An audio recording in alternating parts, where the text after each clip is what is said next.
Welcome to The Velvet Myth.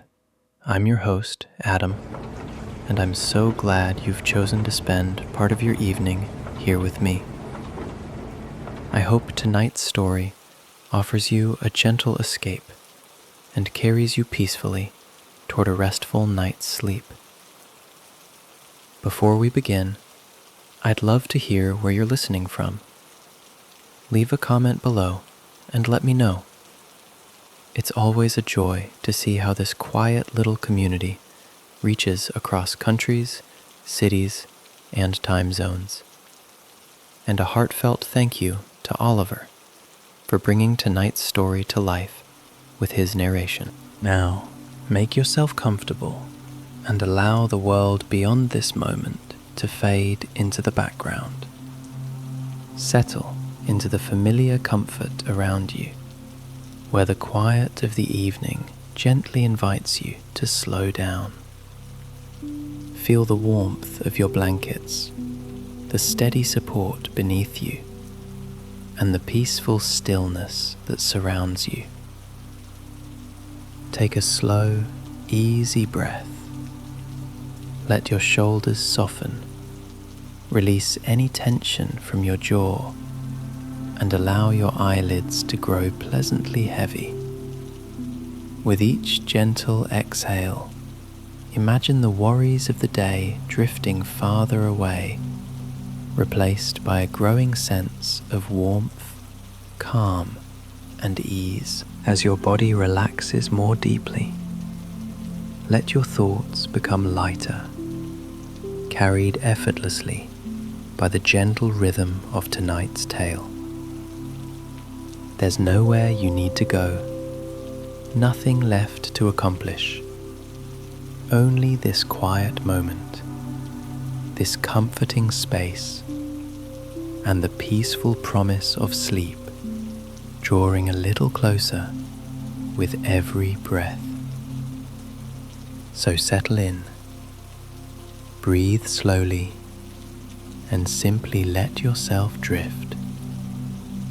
Tonight, we board a rain-swept sleeper train and travel beside Elara as the night gently unfolds. The rain had been falling for hours by the time Elara reached the platform, and the city wore it like a second skin. Slick cobblestones throwing back the orange glow of street lamps, taxi roofs glazed and dark, the distant hiss of tires on wet asphalt fading behind her as she passed through the station's heavy glass doors. Inside, the main concourse was nearly empty at this hour. A few figures moved through the amber half-light. A man with a rolling case, a young couple leaning into each other on a bench. But mostly, the station breathed with the particular quiet of late night, that hollow, echoing calm that belongs only to transit spaces after the crowds have gone home. Elara's footsteps sounded louder than she wanted them to. She tightened her bag strap against her shoulder and followed the signs for overnight departures. The folded ticket soft between her fingers from where she had been holding it since the taxi. The platform was open to the night on one side, and the rain found its way in at the edges, spattering against the concrete in irregular bursts where the canopy fell short, beating along the iron struts overhead and dropping in slow, cold threads from the gutters. Elara stood near the yellow-painted line and looked at the train. It was longer than she expected, dark and steady on the tracks, with the sleeper cars stretching away to the left in a row of lit amber windows. The light inside each one was low and golden. From out here, in the damp and the dark, those windows looked like something close to warmth. She walked along the platform slowly, rolling her bag over the slick surface. passing the wet metal steps of each carriage in turn. The rain grew heavier for a moment, a brief, pattering surge, and Alara ducked her chin and kept moving. Her wool socks were inside her bag. Her shoes were already damp at the toes. At her carriage, a conductor stood at the top of the short steps. A quiet, unhurried man who glanced at her ticket with practiced ease and gestured her aboard with a small nod. Alara returned it and stepped up. The change was immediate and complete.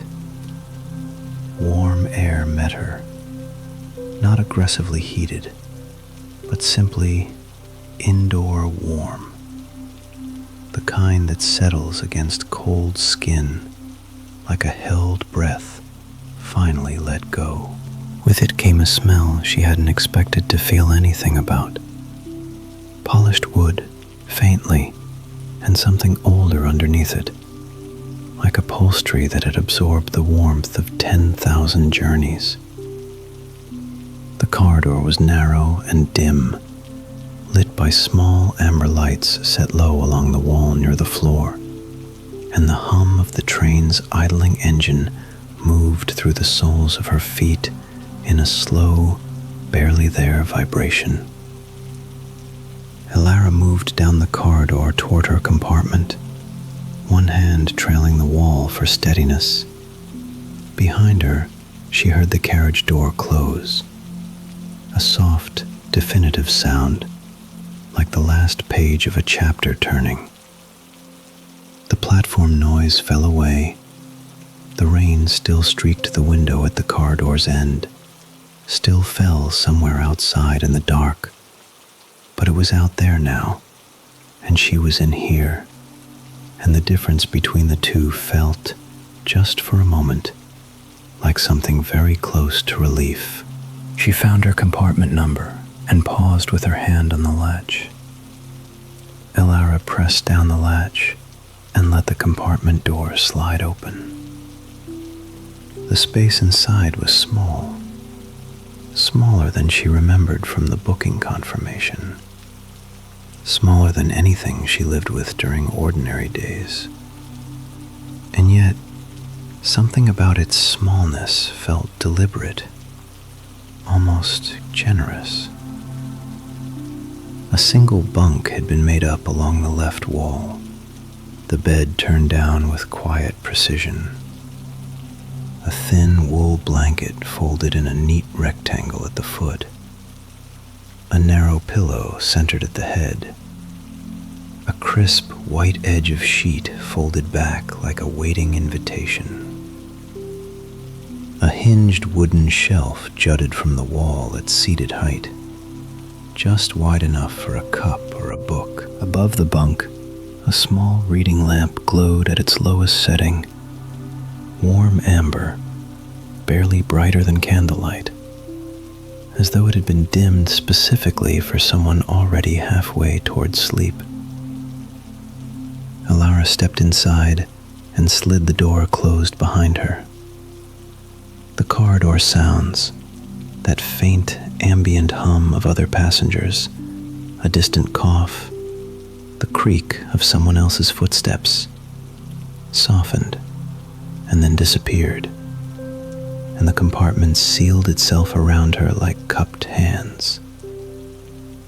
She set her bag beneath the seat with a soft thud and stood for a moment in the narrow space, breathing. The window ran along the right wall, rain still pressing itself against the glass in long diagonal lines. Beyond it, the platform lights burned in pale yellow columns through the wet dark, and station sounds arrived muffled and distant, like noise remembered from a dream. Alara shrugged off her coat and folded it over the end of the bunk. From its pockets, she drew the small, accumulated debris of a traveling day, a crumpled receipt, a lip balm, her phone, a folded scrap of paper with her grandmother's address written in her own handwriting. She laid each item neatly beside the pillow. Ordinary things. Proof that she existed outside this small room. She glanced at them once, then let her attention drift away. She settled into the corner where the bunk met the window wall and tucked her wool-socked feet beneath her, pulling the folded blanket partway across her lap without quite unfolding it. Her unopened paperback found its way to her lap. She'd been meaning to read it for 3 weeks, and she rested one hand across its cover without opening it. The wool blanket was thick and faintly rough in the way good blankets are, the kind that have been washed enough times to hold a softness underneath the texture. Ilara ran her thumb along its folded edge, back and forth, without thinking about it. The pillow, when she reached up to touch it, gave slightly under her fingertips and then held its shape. The reading lamp threw a small pool of warmth across the bunk and no further. Everything in the compartment had been arranged, she realized, with the specific intention that a person might feel safe inside it. Then the train moved. Not dramatically, not with any great mechanical announcement, just a slow, almost gentle shift, a first reluctant breath of forward momentum, and then steadily, gradually, the platform lights outside the glass began to drift. They passed in silence, each one slightly faster than the last, until they blurred and then dissolved into the rain-soaked dark beyond the station's reach. Ilara watched them go. She did not reach for her book. She pressed her shoulder lightly against the window frame and felt, through the glass, the first faint trembling of the rails. The knock, when it came, was barely a knock at all. 3 soft taps against the compartment door, more a suggestion than a sound, the kind of knock that expected nothing and was prepared to leave without offense. Ilara pulled herself back from the window and the spreading dark outside it. "Come in," she said, and her own voice surprised her with its quietness. She had not spoken since the platform. The door opened a few inches and August filled the gap. Not intrusively, just solidly, the way a door frame itself fills a doorway. He held a small tray at chest height, steady despite the faint swaying of the car, and on the tray sat a white ceramic cup from which a slow thread of steam curled upward and vanished. The amber light from the corridor fell across one side of his face and left the other in comfortable shadow. "Chamomile," he said, low enough that no one in any neighboring compartment could possibly have heard it. "If you'd like." Ilara found herself nodding before she had consciously decided to accept. August stepped just inside the threshold and extended the tray toward her. She took the cup with both hands, and the warmth spread into her palms immediately. Not fierce, not burning, just present, steady. The kind of warmth that travels from the hands upward. August remained where he was for a moment, unhurried, the empty tray resting at his side. "Extra blanket?" he asked. "There's one in the overhead compartment, but I can bring a second if the night gets cold." We'll be passing through the valley stretch in about an hour. The temperature drops out there this time of year. I think I'm all right, Elara said. Then, because it was true, and because it seemed worth saying, thank you. This is... She paused, looking at the cup in her hands. It's very good to have something warm. August gave a small nod, the kind that suggested he understood more than just the sentence. He had probably heard 10,000 variations of that particular thanks. People reaching for words to describe something that wasn't really about the tea at all. He reached for the curtain that hung at the car door side of the compartment and drew it partway closed.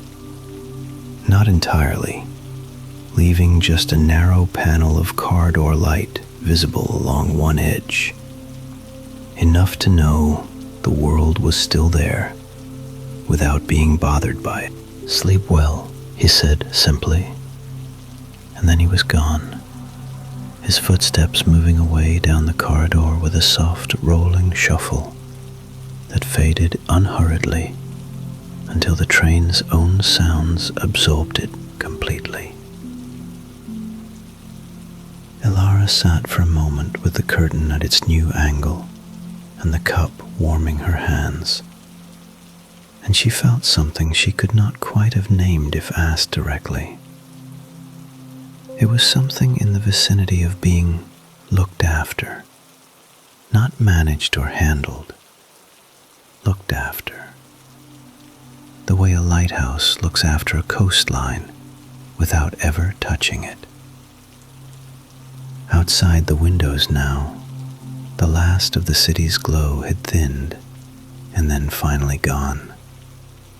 The rain remained, steady and untroubled, drawing its long diagonal lines across the glass. Beyond it, the countryside had settled into pure dark, fields and tree lines existing only as suggestions, blacker shapes against a black sky. The train's rhythm had changed slightly as it cleared the outer edge of the city and found its open pace. The tracks here were longer between joins, and the sound had deepened, slower, fuller, more like breathing now than percussion. Elara lifted the cup to her lips and let the warmth in. The last warehouse slid past the window like a thought being let go, its loading dock still lit, a single yellow bulb swinging faintly above an empty dock. No one there to need it. And then it was gone, and after it came nothing but dark. Elara watched the transition happen the way you watch a familiar piece of music reach its final note. The outer ring of the city had offered up its last offerings.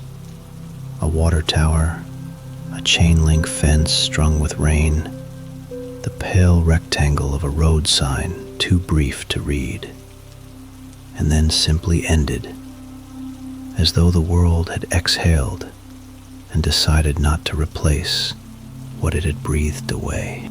Fields took over. She could feel them more than see them. Open space registering as a kind of atmospheric shift, a subtle loosening of the air on the other side of the glass. The hedgerows appeared only in passing glimpses, dense, dark masses that briefly interrupted the window's reflections before falling back into the wet countryside behind her. Elara lifted her tea again, cradling the cup in both hands, and let her gaze soften. A cluster of farmhouse windows appeared in the distance. 3 small squares of warm amber, impossibly far off, nested somewhere in the folds of the dark hills, like embers in a hearth. She found herself wondering about whoever was still awake inside. Someone finishing dishes, someone reading in a low chair, someone who had earned the right to be tired and had simply sat down in the middle of it. The windows held for a long moment, then curved slowly out of sight as the train eased into a wide bend, and they were gone, absorbed back into the rain and the unreachable dark. Alara felt the absence of them like the end of a sentence. A sleeping village came next, small enough that it arrived and passed in under a minute. A few street lamps stood along a wet stone road, their light pooling in the puddles below them with a kind of quiet dignity. A bench, a postbox, a row of low, dark-fronted buildings with every shutter closed. The whole place resting so completely that even the light seemed careful not to disturb it. The train did not slow. It moved through the village the way a breath moves through a room, present for a moment, and then simply no longer there. Alara rested her forehead lightly near the cool edge of the window, not quite touching it, and watched the rain. Up close, the rivulets were intricate, each one beginning at some unmarked point near the top of the glass and tracing its own unhurried, silver route downward, joining others briefly, then parting, finding a new path, always downward, always quietly insistent. She followed one thread with her eyes, then another, then let her attention drift between them without choosing. The book in her lap had long since stopped pretending to wait for her. She'd thought, somewhere back in the city, that she might read, that she would want to. The familiar comfort of other people's words carrying her somewhere manageable. But she didn't open it. She didn't reach for it. She didn't even think about reaching for it. Not really. She just watched the rain on the glass. The night outside moved past in its slow, undeclared procession. Fields and hedgerows and low hills and the far-off darkness where she imagined the sea might eventually be. All of it softened by rain, blurred at the edges, offered to her without any requirement that she name it, or hold it, or understand it. The wheels breathed their low, patient rhythm beneath her. She let it be enough. The tunnel took her by surprise. One moment the rain was there, its fine, familiar tapping against the glass, the silver threads running sideways in the wind of the train's passage. And then, between one breath and the next, it was gone. The sound dropped away completely, replaced by something closer and stranger. A low, enclosed rushing, a hollow resonance that moved through the walls of the carriage like a held note. The darkness outside the window became absolute. No fields, no distance, no rain. Just the black reflection of the compartment itself, the amber light, the folded edge of the blanket, and Alara's own face, pale and composed, and watching herself watch. It lasted perhaps 20 seconds. It felt longer, in the way that silences inside silences always do. Then the tunnel released the train with a sound like an exhaled breath, and the rain returned. Different now, somehow. finer, a lighter percussion, less a streaming and more a murmur, as though the night outside had shifted while they were underground and come back wearing something quieter. Elara noticed it without deciding to. Her body noticed it before her mind did. A small adjustment, a slight settling. She pulled the wool blanket further up over her legs. The train ran on through the dark for a while after that. Fields again, she supposed, or forest, though she couldn't see the difference anymore. The window held only vague shapes and the occasional blurred corona of light from somewhere distant and unnamed. A farmhouse, a road, something moving in the opposite direction with a single white headlamp that was there and gone before she could fully register it. Then the bridge. Elara felt it before she heard it. A subtle change in the quality of the movement beneath her. A slight shift in density, as though the ground had become less certain. And then the sound arrived. A hollow, resonant cadence rising up through the floor of the carriage, low and almost musical, the particular voice of iron wheels crossing old stone above open water. It was a different rhythm entirely from the steady pulse of the tracks, deeper, slower in some way she couldn't explain, as though the train itself had paused to consider the crossing. She turned her face to the glass. Far below, catching the faint light from the carriage windows and carrying it in broken pieces, a river moved. Swollen with the night's rain, dark and wide and unhurried, it held fragments of reflection the way still water holds the moon, imperfectly, in pieces, but with something that felt almost like care.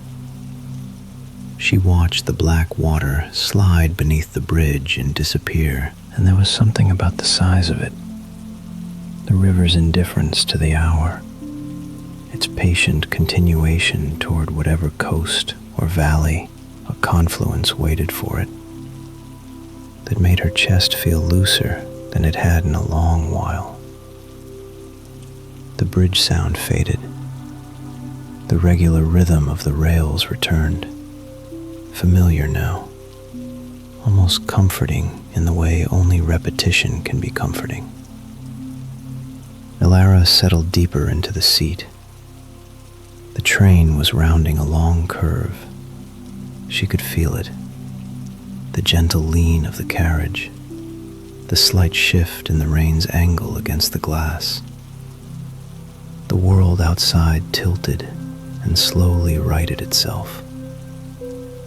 Somewhere in the distance, barely visible, a cluster of lights described the shape of the hillside town and then curved away behind her, lost. She didn't watch it go. Her eyes had grown heavier, and the sound of the wheels was very steady now, and the rain was very soft, and the blanket was warm across her legs, and there was, she thought, nothing at all that required her attention. Elara set the teacup down carefully on the narrow ledge beside the window, fitting it into the small ring left by its own warmth on the surface. It made a quiet, final sound, the soft click of porcelain settling. And then the compartment was silent again, except for the rain and the rails.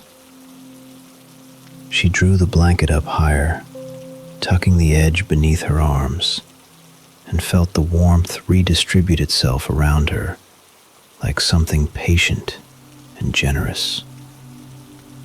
Her body felt very still now, heavy in the pleasant way of a thing that has remembered it is allowed to rest. With 2 fingers she loosened the pin holding her bun, not taking her hair down entirely, just releasing the pull of it. A few strands fell forward against her cheek. She didn't move them. She leaned her head back against the pillow, which was cool against the back of her neck, and let her shoulders sink the last small distance they had been resisting. Outside, the rain had settled into a finer, steadier thing, less like weather now, and more like texture, a continuous softness applied to the glass. The countryside beyond it was formless and dark, and Alara was no longer trying to read it. She thought of her grandmother's house. It rose in her mind, not as an image exactly, but as a feeling. The low ceilings, the smell of something always simmering, the particular quality of quiet in those rooms near the coast, where the air came in damp and mild through old window frames. Her grandmother would have the small bedroom prepared. There would be a lamp left on in the hallway. The bed would have 2 blankets, because her grandmother believed in 2 blankets, had always believed in 2 blankets, and had never once needed persuading on this point. There was nothing waiting for Alara there. No task, no urgency, no shape of a day already packed and demanding. Only the low ceilings and the lamp in the hall, and her grandmother's hand, warm and papery and sure, squeezing hers in greeting. The train passed through a small station without slowing.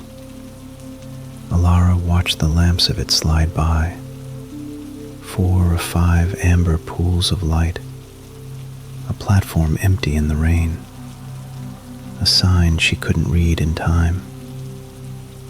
The station appeared and was gone with the same indifference as a breath.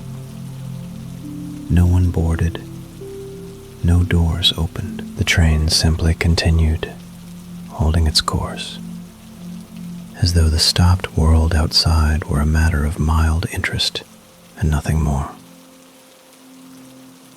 Alara closed her eyes.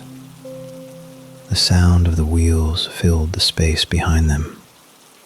That low, measured percussion she had stopped consciously hearing some time ago and had begun simply absorbing.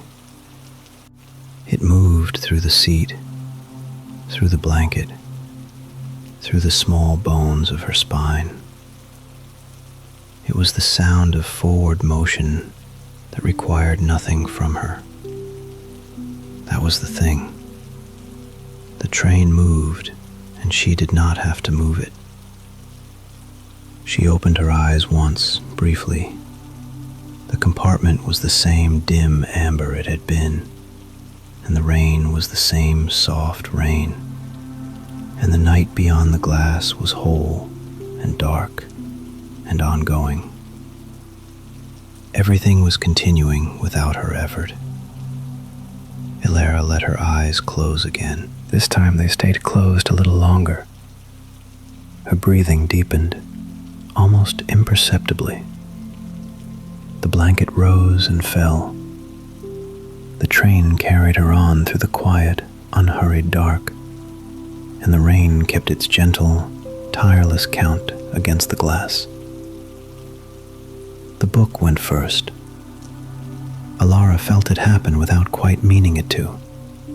The small paperback sliding from the loosened cradle of her fingers, tilting sideways and coming to rest against the fold of the blanket beside her, still unopened, still patient. It did not matter now.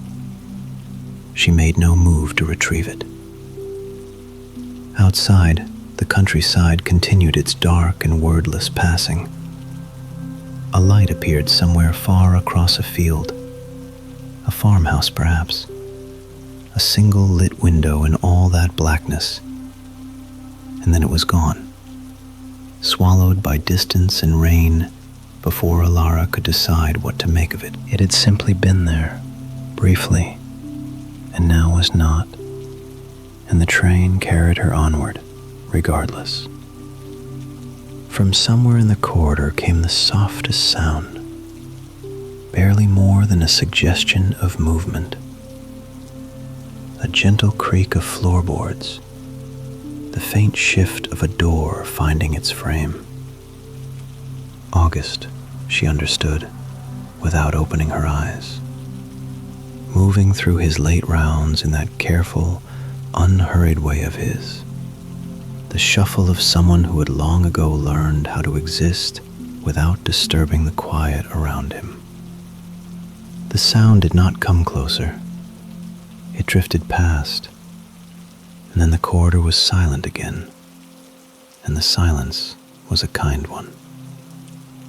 Alara nestled deeper into the pillow. The wool blanket had grown soft and warm against her cheek, carrying with it the faint residual scent of the compartment, the old upholstery, the wood, the ghost of chamomile still lingering in the cooled cup on the small ledge above her. She did not think about these things so much as notice them the way one notices warmth, obliquely, gratefully, without analysis. The carriage swayed, a long, unhurried rhythm, like something breathing. Alara's own breathing had found it, had matched it, perhaps without her knowing, the way breathing tends to match whatever is calm enough and steady enough and patient enough to offer itself as a guide. In, the slight lean of the carriage to the left. Out, the gentle correction back. Again, again. The rain on the glass was no longer a sound she was listening to. It had become something else, not heard so much as felt, the way one feels the presence of the sea before actually seeing it. A texture in the air, a softness layered over everything, continuous and generous and asking nothing. The dark outside the window was complete. Alara did not watch it. Her eyes had closed in the ordinary way that eyes close when the body has finally, quietly, won its long argument with the waking mind. Not dramatically, not with any sense of conclusion, simply open and then not open. And the difference between those two states growing less and less significant. A distant light moved across the far edge of her awareness. Another village, another sleeping cluster of houses pressed together against the autumn cold, and Alara was already too far along to reach it. It passed across the outside of her closed eyelids like the memory of a thought, like something she had once been curious about and had now peacefully let go. The train moved on. August made his last passage through the car and did not make a sound.